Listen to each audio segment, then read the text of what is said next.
This video is a response to 10 questions that every intelligent Christian must answer. Now, I'm going to try to get through this with a straight face, but as an intelligent, educated person, that's going to be difficult. In the fine Socratic tradition, I'm going to respond to your 10 questions with 8 questions. Question 1. Why are simple questions related to God almost always disingenuous? Now here we see a transparent technique that is practiced throughout this video that is not uncommon in this form of debate. That being, one poses a question and then one proposes the only possible answer to it. This is dishonest, both intellectually and practically. You are supplying the answers that you expect, in essence, the answers that you want, without entertaining the possibility of alternate answers that may perhaps be more difficult to fit into your agenda. Question 2. Why does the existence of God and/or involvement of God in existence as we know it necessitate a complete suspension of free will and the consequences brought about by choice? I think that question more or less stands on its own.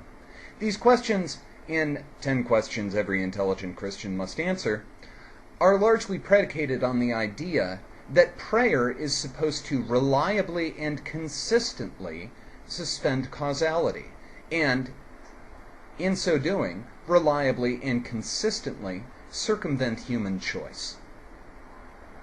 I'll get to that towards the end.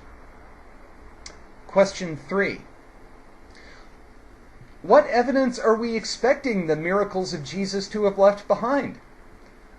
Are we supposed to be looking for some very drunk wedding guests that still haven't sobered up from the water into wine? Should I start looking through the Sea of Galilee for the patch of water that has footprints on it, labeled, JC was here?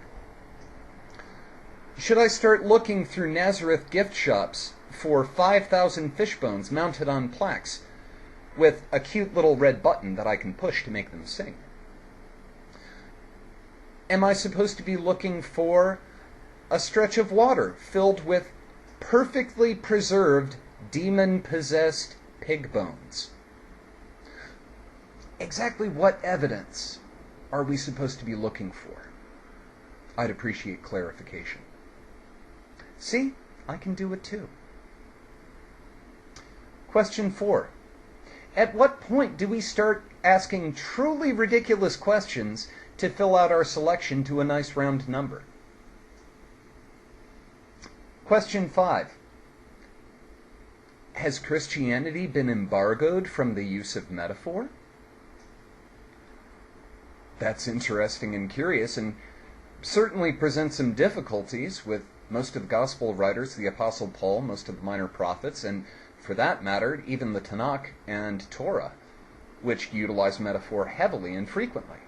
Metaphor is, in point of fact, a classic Hebraic illustrative device. But apparently, Christians don't get to use metaphor. Question 6. Why would we expect a belief or conviction to unilaterally translate into applied behavior? Has there ever been an idea, once, in human history, that once a person was introduced to it, universally influenced their decision processes in every person who was introduced to this idea? If so, it's an idea I've yet to be introduced to. Question 7. How does coincidence provide causality? Regarding miracles, there was an assertion made that the coincidence of spontaneous healing provided a scientific conclusion. What exactly was that conclusion? A prayer followed with a spontaneous recovery may be a coincidence. The relationship and the sequence of prayer and spontaneous recovery may very well be a coincidence. But that coincidence still leaves the question of the spontaneous recovery completely unaddressed. Question 8. Why, in asking a question with the pretext that we are educated people, would one assume that educated people are unable to answer relatively simple questions? And to that, I would go back to question 1. Why are simple questions related to God almost always disingenuous? It would seem that the poster of 10 questions that every intelligent Christian must answer is unfamiliar with one of the more famous intelligent Christians, that being Immanuel Kant. In particular, he appears to be unfamiliar with Kant's miracle critique. The short version is that to base a faith, conviction, or belief on that which is inherently an exception is an affront to one's own reason. That being, a miracle is necessarily an exception. It is an exception in normal operation of causality. It is an exception in normal, predictable event.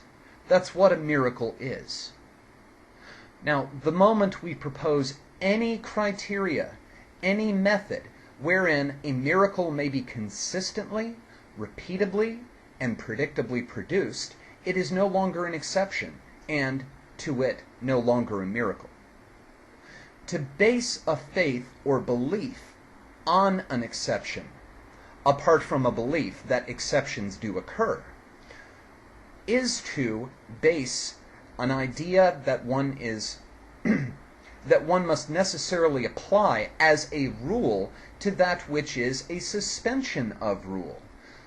It's logically inconsistent and intractable. Immanuel Kant pointed this out as, incidentally, a critique both of Christian faith when it is based exclusively on miracle rather than a faith in the continuous and contemporaneous existence of God, but also as a criticism of atheist critiques based entirely on the miracle. But, of course, as an intelligent Christian, I would know this.